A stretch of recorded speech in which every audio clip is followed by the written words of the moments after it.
Imagina só, traçar uma linha no mapa e com um único gesto dividir o mundo inteiro. Parece coisa de filme, né? Mas foi exatamente isso que duas nações fizeram. E hoje a gente vai mergulhar numa das decisões geopolíticas mais ousadas de todos os tempos. Pois é, a pergunta que fica é, como é que uma competição por rotas de comércio e por riquezas acabou com Portugal e Espanha literalmente repartindo o planeta? Para entender essa história maluca, a gente precisa voltar um pouquinho no tempo. Vamos lá para o finalzinho do século XV, uma época de muita ambição, muita coragem e muita aventura. A Europa estava no auge da era dos descobrimentos, e os oceanos eram a nova grande fronteira a ser desbravada. As grandes potências da época, principalmente Portugal e Espanha, estavam numa corrida frenética. O grande objetivo era descobrir novos caminhos marítimos para as Índias, sabe? Para poder negociar especiarias e outras riquezas sem intermediários. E, claro, construir impérios gigantescos do outro lado do mar. A navegação era a tecnologia de ponta, e os oceanos eram um novo campo de batalha econômico. E aí, bem no meio dessa disputa toda, acontece uma coisa totalmente inesperada que muda completamente as regras do jogo. O ano é 1492. Um navegador italiano, trabalhando para a coroa espanhola, parte numa missão com um plano bem ousado: chegar ao Oriente, navegando para o Ocidente.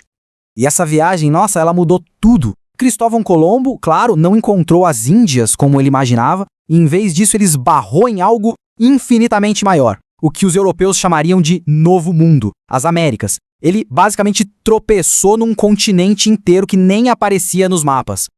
Quando Colombo voltou para a Europa em 1493 com essa notícia bombástica, a reação não foi só de festa, não. Pelo contrário, isso criou um problemão, uma tensão imediata entre as duas grandes rivais, Espanha e Portugal. A pergunta era, de quem é o direito sobre essas terras novas? A corrida por territórios estava prestes a virar uma guerra. Para evitar o pior, um conflito armado, as duas potências católicas pediram ajuda ao Papa e bolaram uma solução, assim, radical, algo que ninguém nunca tinha tentado fazer na história.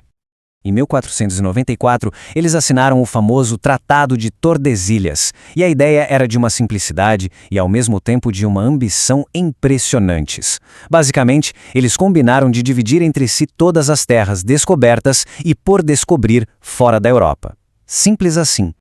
E como é que eles fizeram isso?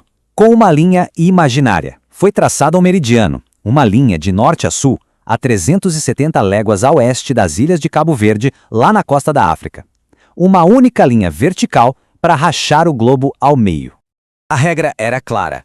Tudo que fosse encontrado a oeste dessa linha seria da Espanha, tudo a leste de Portugal. E pronto. O mundo a ser explorado por eles estava oficialmente dividido em dois. Mas essa linha, claro, não ficou só no papel por muito tempo. Ela rapidamente começou a virar reivindicação de terra de verdade, especialmente para os portugueses. Pouquíssimos anos depois do tratado, Portugal já começou a colher os frutos. Em 1498, Vasco da Gama finalmente chegou à Índia, contornando a África. E aí, em 1500, aconteceu algo gigantesco na outra direção. Pedro Álvares Cabral, que estava numa expedição também para as Índias, desviou bastante da rota. Se foi de propósito ou não, os historiadores debatem até hoje. O fato é que ele desembarcou na costa do que a gente hoje conhece como Brasil. E essa nova terra, olha só, ficava totalmente dentro da parte portuguesa do tratado. E o impacto dessa linha é uma coisa que a gente vê até hoje. O traçado de Tordesilhas cortava a América do Sul bem no meio, garantindo aquela pontinha leste do continente, justamente onde Cabral chegou para Portugal. É por isso que o Brasil é uma nação que fala português no meio de um continente que, em sua maioria, fala espanhol. Tudo por causa daquela linha traçada há mais de 500 anos atrás. As consequências dessa era de exploração e de acordos como o de Tordesilhas foram, assim, gigantescas e duradouras. Elas remodelaram o mundo de um jeito que a gente sente até hoje. O impacto foi uma verdadeira transformação. Povos que viveram isolados por milênios, de repente, entraram em contato. O comércio virou um negócio global de verdade. Espanha e Portugal construíram os primeiros impérios globais da história. A fé cristã foi levada para novos continentes. E claro, a ciência da navegação, a cartografia, tudo isso deu um salto enorme.